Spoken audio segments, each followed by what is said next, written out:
Hello students, welcome to Shivam Verma classes. इस video में हम फंक्शंस के टॉपिक को स्टडी करेंगे जो कि हमने क्लास 11th में भी स्टडी किया था। तो फर्स्ट ऑफ ऑल हम क्लास 11th के बेसिक्स देखते हैं। क्लास 11th में हमने फंक्शंस की डेफिनेशन पढ़ी थी, तो एक बार उसको रिकॉल करते हैं कि it is a special type of relation in which every element of first set has only one image। Function एक स्पेशल टाइप का रिलेशन है जिसमें फर्स्ट सेट के हर एलिमेंट की एक ही इमेज होगी। इसको एग्जांपल की हेल्प से समझते हैं। सपोज यहां पर मैं दो सेट्स ले लेता हूं, ए और बी। ये ए सेट है और ये बी सेट है। ए के अंदर मैं एलिमेंट्स ले लेता हूं, सपोज ए बी सी, और बी सेट के अंदर एलिमेंट्स ले लेता हूं मैं 1 2 3। ठीक है, यहां पर मैं कह रहा हूं कि ए की इमेज 1 है, बी की इमेज 2 है और सी की इमेज 3 है। तो ये फंक्शन होगा क्योंकि फर्स्ट सेट के हर एलिमेंट की एक ही इमेज मिल रही है सेकंड सेट में, तो ये फंक्शन होगा। यहां पर एक और एग्जांपल लेते हैं। फिर से मैं ए और बी सेट ले लेता हूं। सपोज ये ए सेट है और ये बी सेट है। ए सेट के अंदर मैं एलिमेंट्स कह देता हूं फिर से ए बी सी, और बी सेट के अंदर मैं कह देता हूं 1 2 3। अब यहाँ पर ए की इमेज 1 है, बी की इमेज भी 1 है और सी की इमेज 2 है। तो यहाँ पर फर्स्ट सेट के हर एलिमेंट की एक ही इमेज मिली बी सेट के अंदर, तो ये भी एक फंक्शन होगा। ठीक है, दो एलिमेंट्स की एक इमेज हो सकती है यहाँ पर, तो ये भी फंक्शन कंसीडर किया जाएगा। अब यहाँ पर मैं एक और एग्जांपल ले रहा हूँ। सपोज ये सेट ए है और ये सेट बी है। ए और बी सेट फिर से मैंने ले लिए। ठीक है, अब ए बी के एलिमेंट्स डिफाइन करता हूँ कि ए के अंदर फिर से ए बी सी एलिमेंट है और बी सेट के अंदर है 1 2 3। यहाँ पर ए की इमेज 1 है, बी की इमेज 2 है, बी की ही इमेज 3 है और सी की इमेज भी 3 है। अगर आप यहाँ पर देखेंगे तो जो ये बी एलिमेंट है इसकी दो इमेजेस हैं। एक ही एलिमेंट की दो इमेज नहीं होनी चाहिए, क्योंकि फंक्शन की डेफिनेशन में हमने पढ़ा था कि फर्स्ट सेट के हर एलिमेंट की ओनली वन इमेज होगी, ओनली वन इमेज होनी चाहिए। लेकिन यहाँ पर बी की दो इमेजेस है तो ये फंक्शन कंसीडर नहीं होगा, तो नॉट ए फंक्शन। ऐसे ही अगर मैं फिर से एक और एग्जांपल चूज करूं जिसके अंदर मैं ए और बी फिर से दो सेट ले लेता हूं। ये ए सेट है और ये बी सेट है। अब ए सेट के एलिमेंट्स में फिर से ए बी सी कह देता हूं और बी सेट के एलिमेंट्स कह देता हूं 1 और 2। अब यहाँ पर ए की इमेज 1 है, बी की इमेज 2 है।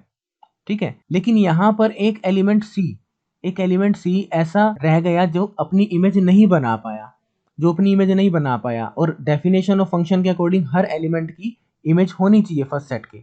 तो सी की इमेज नहीं है, तो इस रीजन से ये फंक्शन कंसीडर नहीं होगा, तो नॉट ए फंक्शन। तो ये हमने क्लास 11th में ऐसा स्टडी किया था। तो अब जो हमारा टॉपिक निकल के आता है उसमें हमने पढ़ना है टाइप्स ऑफ फंक्शंस। अगर मेजर क्लासिफिकेशन देखी जाए तो यहां पर हमें दो तरह के फंक्शंस मिलेंगे। एक होगा 1 1 और एक होगा ऑन टू। ये दो मेजर क्लासिफिकेशन है। फर्दर हम इनमें से सब पार्ट निकाल देते हैं कि जो फंक्शन 1 1 नहीं होगा उसे हम मैनी वन कहेंगे। ठीक है, और जो फंक्शन ऑन टू नहीं होगा उसे हम इनटू फंक्शन कहेंगे। ठीक है, तो मैनी वन फंक्शन और इनटू फंक्शन इनके सब पार्ट्स हो गए। अब बात करते हैं इन फंक्शंस की डेफिनेशंस की। फर्स्ट ऑफ ऑल 1 1 फंक्शन की डेफिनेशन देखते हैं। A function f from a to b is said to be 1 1 if every element of domain has unique image। तो ऐसा फंक्शन जिसमें डोमेन के हर एलिमेंट की इमेज यूनिक हो उसे हम 1 1 फंक्शन कहेंगे। एग्जांपल से समझते हैं। यहाँ पर सपोज यहाँ पर मैं एक सेट ए ले लेता हूँ और एक सेट बी ले लेता हूँ। ये सेट ए हो गया, ये सेट बी हो गया। अब ए के अंदर एलिमेंट सपोज कह देता हूँ 1 2 3 और 4, और बी के अंदर कह देता हूँ 5 6 7 8 9। ठीक है, अब 1 की इमेज 5 है, 2 की इमेज 6 है, 3 की इमेज सपोज 7 है, 4 की इमेज 8 है। तो यहाँ पर ए सेट के मीन्स डोमेन के ये डोमेन है यहाँ पर, मीन्स डोमेन के हर एलिमेंट की यूनिक इमेज मिल रही है मुझे सामने वाले सेट में, तो इसे हम 1 1 फंक्शन कहेंगे, ये 1 1 फंक्शन होगा। लेकिन अगर मैं नोट 1 1 की बात करूं तो उसका एग्जांपल यहाँ पर लेते हैं। फिर से मैं यहाँ पर ए और बी दो सेट्स ले रहा हूँ। सपोज ये ए सेट है और ये बी सेट है। यहाँ पर एलिमेंट ए के ले लेता हूँ 1 2 3 4 और बी के एलिमेंट ले लेता हूँ 5 6 7 8। ठीक है, अब 1 की इमेज 5 है, 2 की इमेज 6 है, 3 की इमेज भी 6 है और 4 की इमेज 7 है। As per definition of 1 1 function हर एलिमेंट की यूनिक इमेज होनी चाहिए। लेकिन अगर आप यहाँ चेक करेंगे 2 और 3 ऐसे एलिमेंट्स हैं जिनकी इमेज सेम आ रही है 6, तो ऐसे फंक्शंस को हम क्या कहेंगे, ये मैनी वन फंक्शन है। ठीक है, इन्हें हम कहेंगे मैनी वन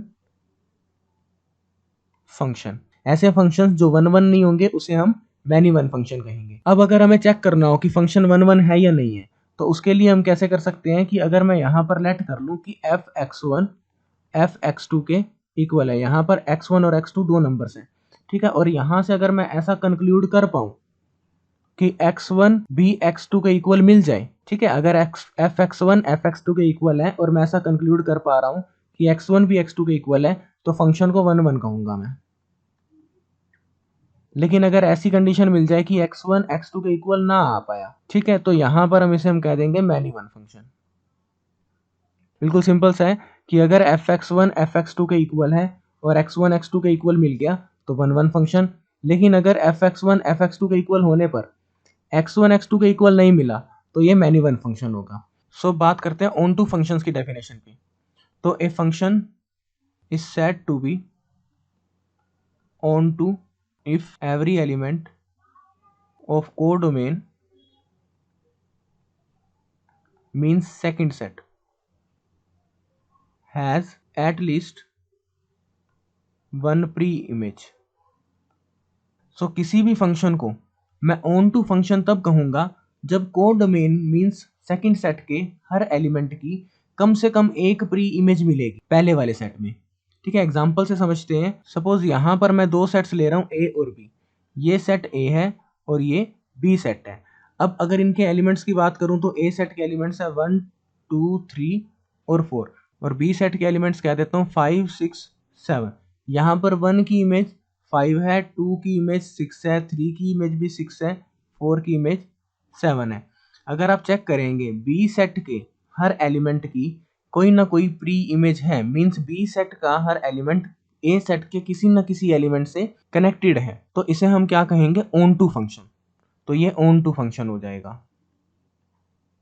यहां पर एक और एग्जांपल लेते हैं ए और बी सेट का। सपोज ये ए सेट है और ये बी सेट है। यहाँ पर ए के एलिमेंट्स है 1 2 3 और बी के एलिमेंट्स है 4 5 6 7। सपोज 1 की इमेज 4 है, 2 की इमेज 5 है, 3 की इमेज 6 है। अगर आप यहाँ चेक करेंगे तो 7 एक ऐसा एलिमेंट है जो अपनी प्री इमेज नहीं बना पाया, मीन्स ये 7 ए सेट के अंदर किसी भी एलिमेंट से रिलेट नहीं कर पाया, तो ऐसे फंक्शंस ऑन टू नहीं होंगे। तो ये हो गया नॉट ऑन टू फंक्शन, जिनको क्या कहा जाता है, इनटू फंक्शन। तो ये इनटू फंक्शन होगा लेकिन ऑन टू नहीं होगा। देखिए इनटू फंक्शंस के लिए जो रेंज होगी वो कोडोमेन के इक्वल नहीं होगी। ठीक है, आगे हम इसको एग्जांपल से समझते हैं कि फंक्शन को कैसे 1 1 प्रूव किया जा सकता है, कैसे ऑन टू फंक्शन प्रूव किया जा सकता है। यहाँ पर एक छोटी सी बात और निकल के आती है कि ऐसे फंक्शन जो 1 1 भी होंगे और जो ऑन टू भी होंगे, ऐसे फंक्शन जो 1 1 भी है ऑन टू भी है, इनको क्या कहा जाता है, इनवर्टिबल फंक्शन। ठीक है, मींस इनका इनवर्स एग्जिस्ट करता है।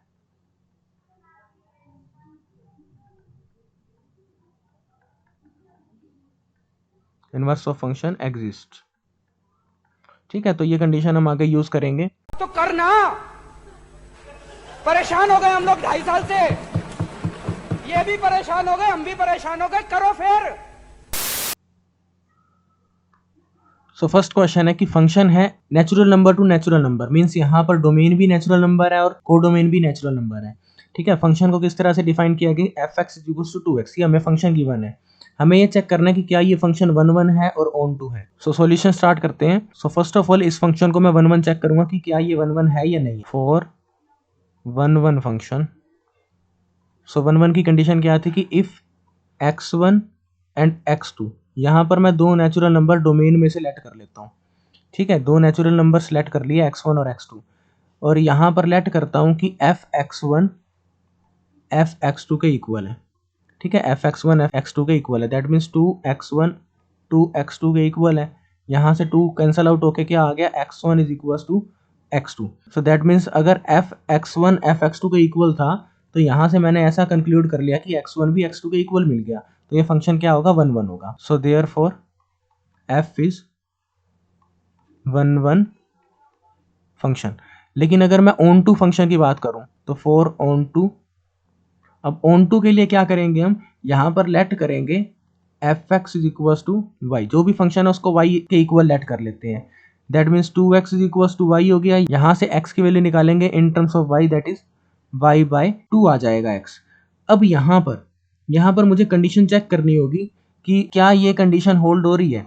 देखिए, अगर मैं कोई नेचुरल नंबर y ले लेता हूँ, सपोज y1 ले लेता हूँ। ठीक है, y1 ले लिया कि जो कि नेचुरल नंबर के सेट से बिलोंग कर रहा है, तो x क्या मिलेगा इसके कोरस्पॉन्डिंग, x मिलेगा y/2, दैट मीन्स 1/2। लेकिन 1/2 तो नेचुरल नंबर के सेट से बिलोंग ही नहीं करता, और डेफिनेशन के अकॉर्डिंग फंक्शन तो natural number two natural number move कर रहा है। सो यहाँ पर ये कॉन्ट्राडिक्शन मिल गई। सो यहाँ पर ये फंक्शन ऑन टू नहीं होगा, तो therefore f is not onto function. देखिए, इस क्वेश्चन को करने का एक और मेथड भी ये हो सकता है कि अगर y is equal to 2x function है, जहां पर x बिलोंग कर रहा है नेचुरल नंबर के सेट से, और फंक्शन की डेफिनेशन है natural number two natural number. ठीक है, अगर x नेचुरल नंबर से बिलोंग कर रहा है और y is equal to 2x है, तो यहाँ पर जो हमें रेंज मिलेगी वो कैसी मिलेगी, रेंज क्या मीन्स y जो मिल रहा है हमें वो मिलेगा even natural number. That means जो रेंज है हमारे पास वो set of even natural number मिल रही है। बट कोडोमेन क्या है, कोडोमेन ऑफ फंक्शन क्या है, कोडोमेन मीन्स सेकंड वाला सेट। ठीक है, कोडोमेन है नेचुरल नंबर का सेट। यहाँ पर इवन नेचुरल नंबर का सेट और नेचुरल नंबर का सेट इक्वल नहीं है, दैट मीन्स रेंज और कोडोमेन इक्वल नहीं आई, means range is not equal to codomain. तो इसे हम क्या कहेंगे, नॉट ऑन टू फंक्शन। ठीक है, तो आप इस तरह से भी चेक कर सकते हैं, या तो कोई आप ऐसी वैल्यू ढूंढे जहां पर फंक्शन की डेफिनेशन ब्रेक हो रही हो, तो वहां हम कह देंगे कि ऑन टू नहीं है, या फिर आप इस तरह से चेक कर सकते हैं कि क्या रेंज और कोडोमेन इक्वल है। अगर इक्वल है तो फंक्शन ऑन टू, अगर नहीं है तो ये नॉट ऑन टू का केस होगा। Now coming to second question, यहाँ पर हमें फंक्शन दिया हुआ है मॉडुलस एक्स। ठीक है, और फंक्शन की डेफिनेशन क्या है कि function real number two real number पर डिफाइंड है। दैट मीन्स यहाँ पर डोमेन भी रियल नंबर है और कोडोमेन भी रियल नंबर है। अब चेक करते हैं कि क्या फंक्शन 1 1 है और ऑन टू है। सो अगर रियल नंबर की बात की जाए तो रियल नंबर के अंदर पॉजिटिव नेगेटिव नंबर दोनों कंसीडर होते हैं और फ्रैक्शन भी होगी। सो यहाँ पर मैं कुछ एग्जांपल्स ले रहा हूँ, -2 -1 0 1 2 3।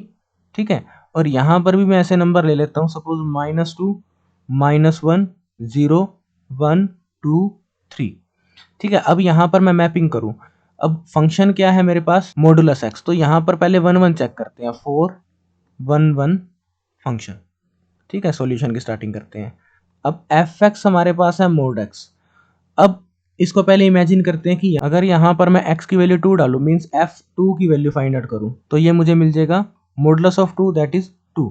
और यहाँ पर अगर मैं x की वैल्यू -2 पुट कर दूं, दैट मीन्स f -2 किसके इक्वल आ गया, -2 के मोड के इक्वल, तो ये आ गया 2। मीन्स यहाँ पर 2 और -2 की सेम इमेज मिल रही है, मीन्स -2 की इमेज भी 2 है और 2 की इमेज भी 2 है। ऐसे ही 1 की इमेज भी 1 है और -1 की इमेज भी 1 होगी। सो यहाँ पर एक से ज्यादा एलिमेंट की सेम इमेजेस हैं, तो ये फंक्शन 1 1 नहीं होगा। तो लिखेंगे कैसे, element 2 and -2 has same image that is 2। ठीक है, तो ये 1 1 फंक्शन नहीं होगा, therefore f is not 1 1, many one function का केस है। अब अगर ऑन टू की बात की जाए तो 4 onto function, onto की बात की जाए तो यहाँ पर जो फंक्शन है मॉडुलस एक्स, ठीक है, वो ग्रेटर इक्वल्स टू 0 होगा। किसी भी नंबर का मोड 0 या 0 से ग्रेटर होगा, मीन्स यहाँ पर जो y होगा वो ग्रेटर इक्वल्स टू 0 होगा, जहाँ पर y is equals to f x कह रहा हूँ मैं, ठीक है। y ग्रेटर इक्वल्स टू 0 हो गया। अब y क्या होता है? रेंज। दैट मीन्स यहाँ पर जो रेंज मिलेगी मुझे, जो रेंज मिलेगी वो मुझे मिलेगी 0 टू इन्फिनिटी। बट यहाँ पर कोडोमेन क्या थी? कोडोमेन थी सेकंड वाला set, that is real number. तो कोडोमेन हमारे पास रियल नंबर है, और क्लियरली यहाँ पर रेंज और कोडोमेन इक्वल नहीं है, तो ऐसे फंक्शन क्या होंगे? Not onto. तो so F is not onto. तो इस तरह से हम इस फंक्शन को चेक कर पाए कि ये फंक्शन ना तो 1 1 है ना ऑन टू है।